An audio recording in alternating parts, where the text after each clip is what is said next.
Hello students, welcome to the class. मैंने last class में आपको रेस्पिरेशन के बारे में बताया था, एरोबिक रेस्पिरेशन, एनारोबिक रेस्पिरेशन के बारे में बताया था मैंने आपको। आज मैं आपको बताऊंगी ब्रीदिंग के बारे में। ठीक है, लास्ट क्लास में मैंने आपको aerobic respiration is what, the breakdown of food in the presence of oxygen is known as aerobic respiration, the breakdown of food in the absence of oxygen is known as anaerobic respiration, and the breakdown of glucose in the lack of oxygen, it is known as it produces a lactic acid and energy. It is actually happen during the heavy exercises, fast running, cycling, walking, weight lifting etc. तो ये था, हमने last class में पढ़ा था। तो चलिए अब पढ़ते हैं ब्रीदिंग के बारे में।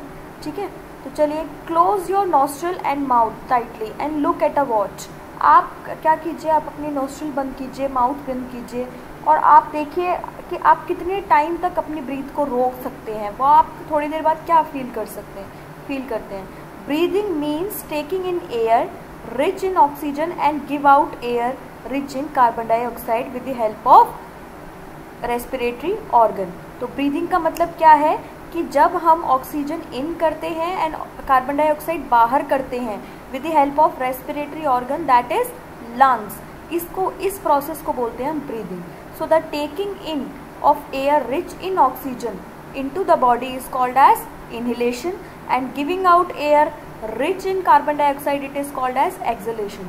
जो भी एयर से हम ऑक्सीजन एब्जॉर्ब करते हैं अपनी बॉडी के अंदर और टेकिंग इन करते हैं, इस पूरी प्रोसेस को बोलते हैं इनहेलेशन। और जब हम कार्बन डाइऑक्साइड को अपनी बॉडी से टेक आउट करते हैं, मतलब बाहर निकालते हैं, तो उसको बोलते हैं हम एक्सहेलेशन। तो there are two process, the taking in air rich in oxygen into the body, it is called as inhalation, and the giving out of air in the carbon dioxide, it is known as exhalation. Oxygen in करना means inhalation, carbon dioxide बाहर करना exhalation. ठीक है, तो it is a continuous process which goes on all the time and through out the life of an organism. ठीक है, without breathe आप नहीं बता सकते कि कोई भी ऑर्गेनिज्म लिविंग है या नहीं। मतलब आप बता सकते हो, ब्रीदिंग के बेसिस पे आप बता सकते हो कि कोई भी ऑर्गेनिज्म लिविंग है या नहीं। So the number of times a person breathe in a minute, it is termed as breathing rate. ये आपकी एक्टिविटी है, आपको घर पर ये कंप्लीट करनी है। मैं आपको बताऊंगी अभी कौन सी एक्टिविटी आपको करनी है। So the number of times a person breathe in a minute, कितने बार कोई भी पर्सन ब्रीथ कर रहा है एक मिनट के अंदर, उसको बोलते हैं ब्रीदिंग रेट। तो आप ये अपने घर पे कीजिए, आप देखिए, आप एक मिनट में आप टाइम नोट कीजिए, है ना, और 1 मिनट में नोट कीजिए आप कितने टाइम्स ब्रीथ करते हैं, तो वो आपका ब्रीदिंग रेट होगा और वो आपको अपनी कॉपी के अंदर लिखना है। During the breathing inhalation and exhalation take place alternatively. ठीक है, ब्रीदिंग के टाइम पे क्या होता है, exhalation and inhalation alternatively take place करता है। जैसे पहले क्या होता है, इनहेलेशन, फिर एक्सहेलेशन, फिर इनहेलेशन, फिर एक्सहेलेशन। तो बेसिकली क्या है, ऑल्टरनेटिवली ये दोनों प्रोसेसेस होती हैं। अब breath means once inhalation plus 1 exhalation. तो ब्रीदिंग का मतलब क्या हुआ, एक ब्रीदिंग में कितना हुआ, 1 इनहेलेशन एंड 1 एक्सहेलेशन। ठीक है, तो ये था। नाउ एक्टिविटी देखिए, ये एक्टिविटी यहाँ पर आपको गिवन है। Generally we are not aware that we are breathing. तो आपको क्या करना है, इस एक्टिविटी में आपको ये नोट करना है, 1 मिनट के अंदर आपने कितनी बार इनहेल किया है, कितनी बार एक्सहेल किया है और कितनी बार ब्रीथ किया है। ये आप रिकॉर्ड करेंगे इस एक्टिविटी को और मुझे सेंड करेंगे और गूगल क्लासरूम पर भी शेयर करेंगे इसकी फ़ोटो अपनी कॉपी के अंदर की हुई। ठीक है, तो देखो, from above activity you must have realize whenever a person needs extra energy he needs breath faster. As a result more oxygen is supplied to our cell. अब क्या है कि जब आपको ज़्यादा एनर्जी की ज़रूरत होती है तो आप ज़्यादा ब्रीथ करते हैं। जैसे आप खुद ही ये कर सकते हैं, खुद ये एक्सपीरियंस भी कर सकते हैं। आप बहुत तेज़ रन करेंगे तो जैसे जितना आप रन करेंगे उतनी आपको ब्रीथ ज़्यादा करोगे, और ब्रीथ ज़्यादा करोगे तो आपकी बॉडी को उतनी ज़्यादा एनर्जी भी चाहिए होगी। ठीक है, तो इसने बोला है when ever a person need extra energy, जब भी हम रन करते हैं तो हमें क्या चाहिए होती है, एक्स्ट्रा एनर्जी चाहिए होती है। एक्स्ट्रा एनर्जी की वजह से हम क्या करते हैं, ब्रीथ फास्टर करते हैं, क्योंकि उस टाइम पे हमको क्या चाहिए होती है, ऑक्सीजन ज़्यादा चाहिए होती है हमारी सेल्स को। So it speeds up the break down of food and more energy is release. तो इससे क्या होता है, ब्रेक डाउन ऑफ फूड जल्दी जल्दी होता है और एनर्जी भी जल्दी ही रिलीज़ होती है। इसलिए हम कोई भी फिजिकल एक्सरसाइज के बाद हंग्री फील करते हैं, ठीक है। So when you feel drowsy, does your breathe rate down slow down, does your body receive sufficient oxygen. तो ये आपको बताना है कि जब आप ड्राउजी फील करते हैं तो आप ब्रीदिंग रेट आपका स्लो डाउन होता है कि नहीं होता, आपकी सफिशिएंट ऑक्सीजन आपको मिलती है कि नहीं मिलती है, ये आपको बताना है। मैंने आपको अभी हंग्री और दोनों रनिंग के केस में बताया, अब आप ड्राउजी के केस में बताएंगे। देखिए नेक्स्ट एक्टिविटी है activity number 10.3, shows the various activity carried out by a person during a normal days. Can you say in which activity the rate of breathing will be slowest and fastest. अब आपको ये सारी activity दी हुई हैं, जैसे कि आप सो रहे हैं या कोई काम कर रहे हैं या आप पढ़ रहे हैं या आप स्टेयर्स पे चढ़ रहे हैं या आप वॉक कर रहे हैं या रन कर रहे हैं। तो आपको ये सारी की सारी एक्टिविटीज़ दी हुई हैं। तो आपको ये बताना है कि आप की ब्रीदिंग किस में सबसे ज़्यादा स्लोएस्ट होगी और किस एक्टिविटी में सबसे ज़्यादा फास्टेस्ट होगी। ऑब्वियसली बात है, जब आप रन कर रहे होंगे तो आप फास्टेस्ट होगी आपकी ब्रीदिंग, है ना, या आप स्टेयर्स पे चढ़ रहे हो तो भी आपकी ब्रीदिंग क्या होगी, फास्टेस्ट होगी, है ना। जब आप सो रहे हो यानी कि रेस्ट पोजीशन में हो तो आपकी ब्रीथ जो है वो स्लो होगी as compare to other activity, ठीक है। तो ये थी आपकी एक्टिविटी 10.3। नाउ अब हम करते हैं हाउ वी ब्रीथ। तो हाउ वी ब्रीथ में हमें सबसे पहले जो हमारा मोस्ट इम्पॉर्टेंट ऑर्गन है वो है लंग्स। कैसे हम ब्रीथ करते हैं, तो सबसे पहले मैं आपको ये स्ट्रक्चर एक्सप्लेन करना चाहूँगी ह्यूमन रेस्पिरेटरी सिस्टम की।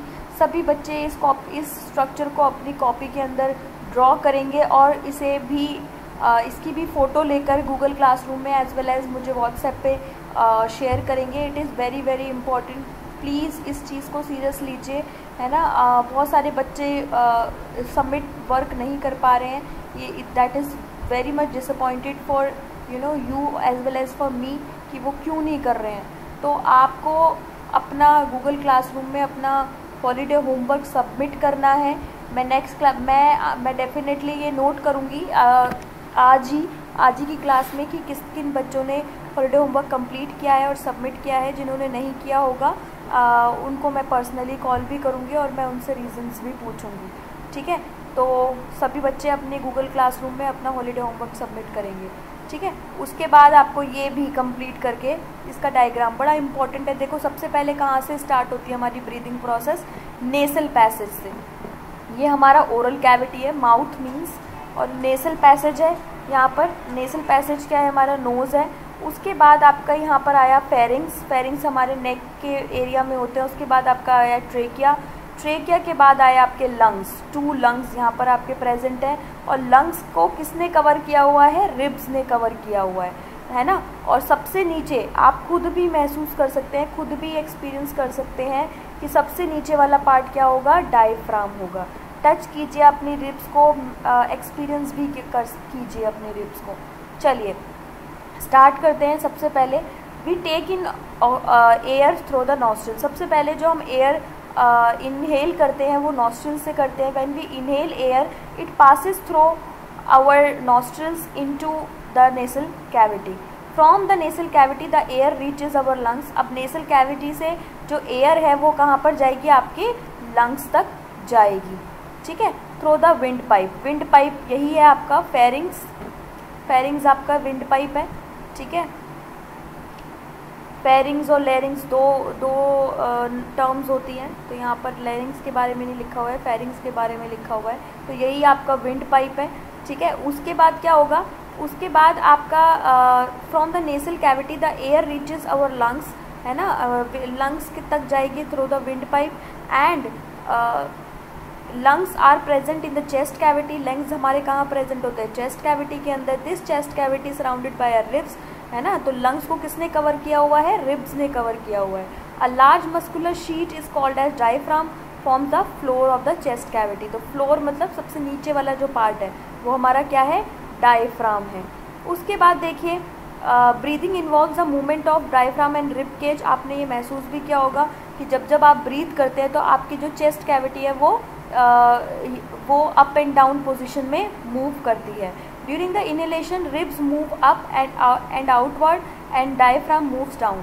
तो जब इनहेलेशन करते हो आप तो रिब्स क्या होती हैं, अपर डायरेक्शन में मूव करती हैं, और डायफ्राम क्या होते हैं, वो डाउन होते हैं, वो डाउन पोजीशन में मूव करते हैं। This movement increase space in are. इससे क्या होता है, हमारी चेस्ट कैविटी के अंदर स्पेस क्रिएट होता है ना। स्पेस क्रिएट करने की वजह से एयर इन होती है किसके अंदर, लंग्स के अंदर। तो लंग्स हमारे एयर के साथ फिल हो जाते हैं। बट एक्सहेलेशन के टाइम पे क्या होता है, हमारी जो रिब्स होती हैं वो मूव डाउन एंड इनवर्ड। ठीक है, हमारे एक्सहेलेशन के टाइम पे क्या होता है, रिब्स क्या होती हैं, मूव डाउन करती हैं, मतलब अंदर की साइड जाती हैं और इनवर्ड पोजीशन में जाती हैं, और डायफ्राम हमारे अपर पोजीशन में जाते हैं। तो अपर पोजीशन में जाने के बाद क्या होता है कि हमारा जो साइज़ है, लंग्स का साइज़ है, वो क्या हो जाता है, वो कम हो जाता है। चेस्ट कैविटी क्या हो जाती है, वो कम हो जाती है, उसका साइज़ क्या हो जाता है, कम हो जाता है, जिसकी वजह से एयर बाहर निकल जाती है लंग्स से।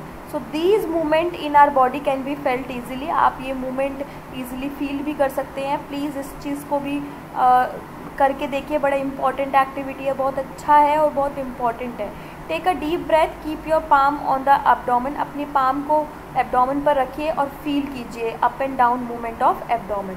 After having learn that during the breathing there are changes in the size of the chest cavity, children got involve in the chest expansion competition.